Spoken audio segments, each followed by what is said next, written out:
आउज़ बिल्लाहि मिनश्शैतानिर्रजीम बिस्मिल्लाहिर्रहमानिर्रहीम। शुरू अल्लाह के नाम से जो बड़ा मेहरबान और नहायत रहम वाला है। उम्मीद है आप लोग खैरियत से होंगे। और इस वीडियो में इंजीनियर फैसल आपसे मुखातिब है। हमारी आज की वीडियो का जो सब्जेक्ट है वो है स्टाइकोमेट्री। और आज की वीडियो में हम कवर करने जा रहे हैं चैप्टर नंबर 2 जो कि गैसेस का है। और इससे पहले हम चैप्टर नंबर 1 कन्वर्जन फैक्टर्स का मुख्तलिफ वीडियोज़ में कवर कर चुके हैं। और जो टॉपिक्स हम कवर कर चुके हैं उनमें कन्वर्जन फैक्टर्स है, बॉयल लॉ है, Charles law, general gas equation, mole fraction, weight fraction, pressure fraction, van der Waals equation, इन तमाम के न्यूमेरिकल्स हम सॉल्व कर चुके हैं। और इसके अलावा मैं आपको अपने चैनल का इंट्रोडक्शन करवाता चलूँ। मेरे चैनल का नाम है केमिकल इंजीनियरिंग एजटेक। और इसके अंदर हम इंडस्ट्रियल केमिकल प्रोसेस की जो इंडस्ट्रीज़ हैं वो हम अप्रॉक्स 28 को कवर कर चुके हैं। और इन तमाम इंडस्ट्रीज़ की फ्लो शीट्स और इनके मैन्युफैक्चरिंग स्टेप्स इनमें अवेलेबल हैं, आप इनको विजिट कर सकते हैं। और इसके अलावा डिफरेंट शॉर्ट क्वेश्चन आंसर जो कि पेपर में या इंटरव्यू में आपसे पूछे जा सकते हैं उनकी वीडियोस भी अवेलेबल हैं। तो आप मेरे चैनल को सब्सक्राइब करेंगे, बेल का आइकन प्रेस करेंगे तो मेरी हर लेटेस्ट वीडियो आपको मिलती रहेगी। स्टाइकोमेट्री का सब्जेक्ट है, गैसेस का चैप्टर है। और इसके अंदर जो हमने चीज़ मालूम करनी है वो है प्रेशर। और इससे जो पिछला सवाल था उसमें भी हम वंडर वाल के ज़रिए प्रेशर निकाल चुके हैं और इसमें भी हमने प्रेशर ही निकालना है।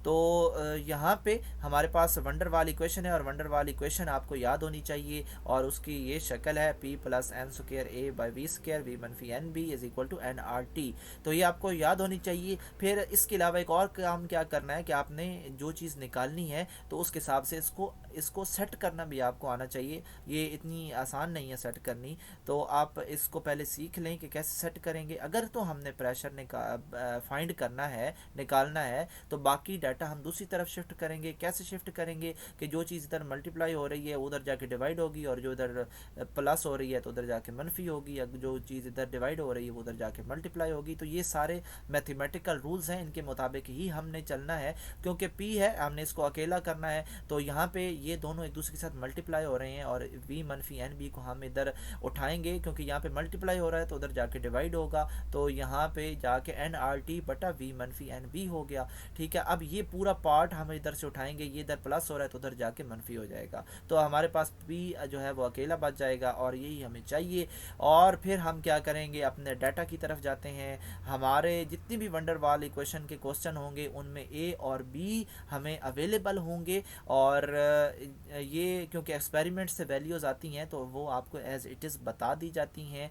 और इसके अलावा जो हमें डाटा अवेलेबल है उसके अंदर हमारे पास है जनाब वॉल्यूम फिट क्यूब में। और इसके बाद जो टेम्परेचर है वो फ़ारेनहाइट में है, और फ़ारेनहाइट में हो तो हम उसको रैंकिन में लेके जाते हैं। अगर यहाँ पे सेंटीग्रेड होता तो उसको केल्विन में लेके जाते। और टेम्परेचर अप्रॉक्स हम हर एक न्यूमेरिकल में हमें चेंज करना पड़ता है, और आप इसके ऊपर ख़ास तवज्जो देंगे और ख़्याल रखेंगे कि इसको हमने चेंज करना ही है। और फिर इसका रिलेशन भी पता होना चाहिए कि कैसे करना है।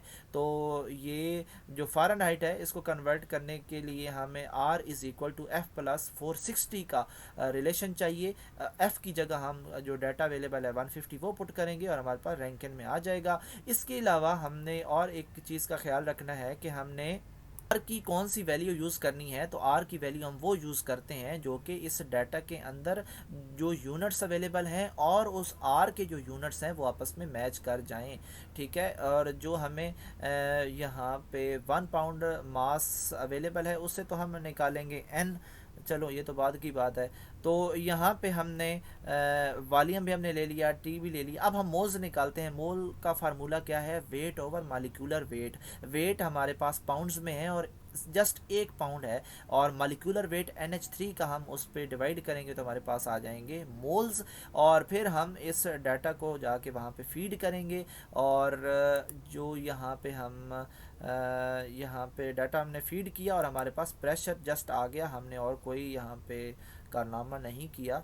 तो यहाँ पे जस्ट हम कैलकुलेटर का इस्तेमाल करेंगे और हमारे पास आंसर आ जाएगा पाउंड पर इंच स्क्वायर। और ये हमने प्रेशर मालूम करना था, प्रेशर की यूनिट है और हमारे पास प्रेशर आ चुका है।